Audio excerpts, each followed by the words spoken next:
ఈరోజు మన చర్చికి చాలామంది తెలియని వారు అనేక మంది రాగలుగుతున్నారు అంటే కారణం ఏంటో తెలుసా?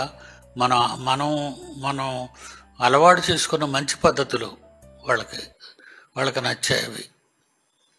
అంతకుముందు భయంకరంగా జాకెట్లు వేసుకోవడాలు, భయంకరంగా చేతులు కుట్టించుకోవటాలు, వీటి వల్ల ఆ రోజుల్లో గట్టిగా నిర్బంధించాను. మీరందరూ మానేశారు. ఇప్పుడు ఎవరు ఆ టాపిక్ ఎత్తటం లేదు. ఇవన్నీ పైనుంచి వచ్చేవాళ్ళు చూసిన తర్వాత ఆహా ఎంత గౌరవంగా ఉందండి.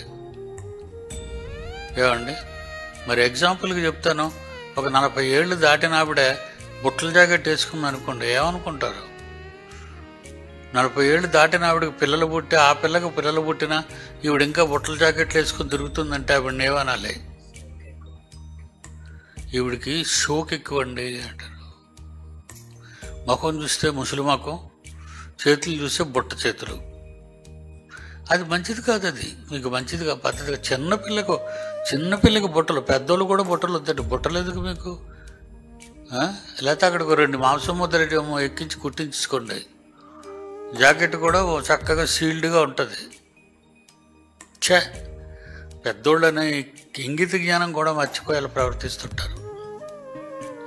ఇంగిత జ్ఞానం, పద్ధతి తెలీదు, సంస్కారం తెలీదు. ఏదో రోడ్డు మీద అవారాగా పోయే వాళ్ళకి తయారైపోయి బైబిల్ చేతిలో పట్టుకొని వచ్చేస్తున్నావు అంటే నేను ఏమనుకుంటారు? వీళ్ళు చర్చిలో అందరూ ఇలాగే కలండి ఉంటారని. వీళ్ళు చర్చిలో అందరూ చాలా బాగుంటారనుకుని అందరూ వస్తున్నారు. వాళ్ళ ముందు మీరు అసహ్యంగా తయారవ్వకండి. ఈ బుట్టల జాకెట్లు, బొట్లు, తలార పెట్టుకోవడాలు ఇవన్నీ చాలా అసహ్యమైన పనులు. అవి సంసారపక్షంగా ఉన్న ఏ స్త్రీ కూడా చెయ్యదు. అందుకే నాకున్న అధికారంతో మీ అందరికీ చెప్తున్నాను, దయచేసి మీరు అలా తయారవ్వకండి. మంచి పద్ధతి, సింపుల్గా రండి. చర్చికి కదా వస్తున్నారు, పెళ్ళికి వెళ్ళటం లేదు కదా. మీ నగలను ఇచ్చేయండి, నేను వేసుకొని అక్కడికి వెళ్ళి ఒక సోకు వెలిగేస్తాను. అక్కడ చాలామంది పెళ్ళిళ్ళకి పేరెంటాలకి వెళ్ళేటప్పుడు పక్కింటోళ్ళు, సొంత ఇంటోళ్ళు, చుట్టాలో పట్టాలో నగలు అడుక్కొని వేసేసుకుంటారు. అర్థమైందే? వాళ్ళు ఏమనుకుంటారు? ఏంటో పద్ధతి ఏంటి మన వాళ్ళకి? పెళ్ళికి వెళ్తే నగలు, పెళ్ళికి వెళ్తే ఆలబట్టలు, ఇళ్ళబట్టలు అడుక్కోవడారు. పిల్లోళ్ళు అడుగుతారా నిన్ను, ఏమమ్మా నీకు నగలు లేవా అని? అడగరు. కానీ సోకు, బడాయి, టెంపర్మెంట్ అంటారు దాన్ని. ఎందుకు అలాంటివన్నీ? ఎరువు వేసుకొచ్చారనుకోండి, అది ఎవడో తెంపుకెళ్ళిపోయాడు అనుకో, మరి వీళ్ళకి ఇచ్చుకోవాలా నువ్వు? ఎవరో తెంపుకెళ్ళిపోయారండి, మరి నేనేం చేయలేను అంటావా? మెడకు పట్టుకుని గుంజేస్తారు ఇవ్వకపోతే. కనుక ఎందుకు అడగడం, ఎందుకు తగిలించుకోవటం, ఎందుకు పోవడం, ఎందుకు? ఇవన్నీ తలపోటు వ్యవహారాలు. మీకున్న దాంతో సింపుల్గా అందం నువ్వు నగర పెట్టుకోవటం వల్ల, బొట్లు పెట్టుకోవటం వల్ల, జాకెట్లు వేసుకోవటం వల్ల కాదు, జుట్టు వెరబోసుకోవటం వల్ల కాదు. నీ హృదయం పవిత్రంగా ఉంటుందే నీకు అందం. నీ హృదయం బాగుండాలి, నీ వేషం బాగుండాలి. అప్పుడు తర్వాత నీ వేషం. ఓకేనా? మంచి కార్యాలకి ఎందుకు భయంకరలు? నువ్వు చాలామందికి మనం ఇలా బుద్ధి చెప్తున్నావు అనుకో, లోపల కొర లాడేస్తుంటుంది వాళ్ళందరికీ. ఎందుకంటే నేరస్తులు కదా వాళ్ళు నేరస్తులు కనుక మనం ఎలా కనబడతామంటే భయంకరంగా కనబడతాం వాళ్ళకి. ఇగో నన్నేనేస్తున్నారు. నిన్నే కాదు, అలాగే తయారైన వాళ్ళందరి గురించి అన్నవి. అసలు నువ్వు వేసుకున్నావని మాకేం తెలుసు? నువ్వు తల వీరు వేసుకున్నావని మాకేం తెలుసు? కంప్లైంట్స్ అవన్నీ మన చర్చ ఆడవాళ్ళ మీద వచ్చిన కంప్లైంట్స్. జాగ్రత్తగా ఉండండి, ఇంకోసారి మీరు అలా రాకూడదు. చూస్తే మాత్రం నా కోపం ఆగదు. మీకు తెలుసు కదా, చాలా కోపిస్తాను నేను. మంచిగా ఉంటే ఎంత ప్రేమగా ఉంటానో, తేడాగా ఉంటే చాలా కోపంగా ఉంటాను. మీరు మంచిగా ఉండండి, నేను చాలా సంతోషంగా ఉంటాను. మీరు వ్యవహరించారనుకోండి, మిమ్మల్ని లోపలికి రానివ్వను. ఎందుకంటే మనకు తెలుసు బయట ప్రపంచం. Roman Catholics schools, RCM schools ఉన్నాయనుకోండి, అవి చాలా డీసెంట్. నా కూతురు చిన్నప్పటి నుంచి RCMలోనే చదువుకుంది.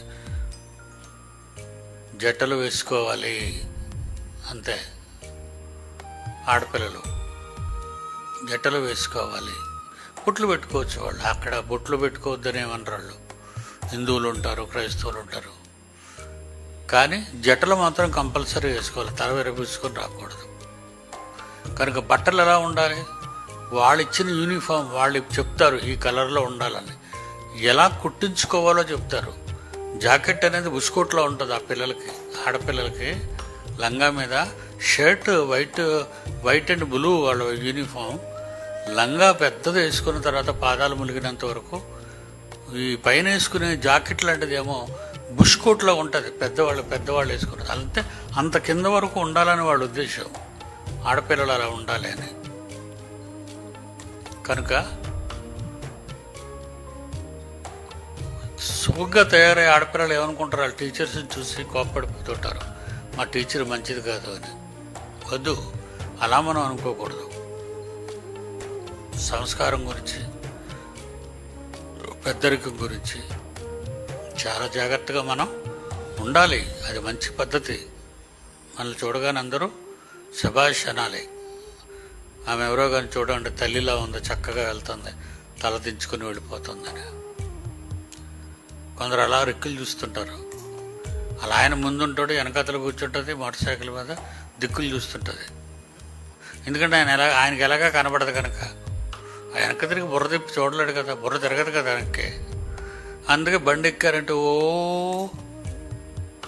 వెలగబెడుతుంటారు. వెనకతలు ఫాలో అయ్యాడు ఎలాగుంటాడు, ఇది భలే ఉందరా అనుకుంటాడు. చూసారా ఎంత అసహ్యం, అది నీకు అవమానం కదా ఆ మాట వాడు అలాగ అనుకోవడం.